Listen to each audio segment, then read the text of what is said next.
Sur scène, il n'y a pas que Feu Chatterton qui chante. Sur la gauche, en silence, les chansigneuses prennent la lumière pour que les sourds et les malentendants vivent la même expérience que les autres. On est très souvent sur un côté de la scène, mais il faut qu'on ne fasse qu'un pour le public.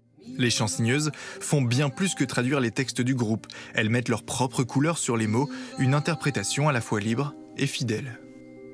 Par moments, il y a des doubles sens ou des jeux de mots qui, en français parlé, font référence à tout le monde, mais en langue des signes, on n'a pas cette référence-là. Donc des fois, on est obligé de faire un choix. Est-ce qu'on garde l'image ou est-ce qu'on garde le sens? Des fois, on peut garder les deux, et des fois, on est obligé de faire des choix. Toujours en quête de perfection, Perrine et Aurélie demandent parfois au public de faire preuve d'indulgence. Si jamais on a été prévenu très tardivement qu'une chanson a été ajoutée, etc., on prévient quand même le public, parce que forcément la qualité est un peu moindre que quand on a un mois de préparation. Pour certains chanteurs, ça va être la rapidité pour le rap, principalement, je pense, où il y a un débit très très fort. Donc là, on est obligé de s'entraîner tous les jours, et si pendant 2 jours on ne s'entraîne pas, la chanson on la maîtrise plus, le corps l'oublie.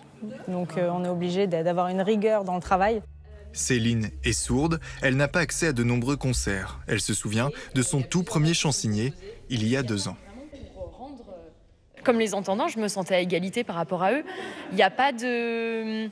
Voilà, quand il n'y a pas de chansigne, en fait, qu'il n'y a pas d'accessibilité.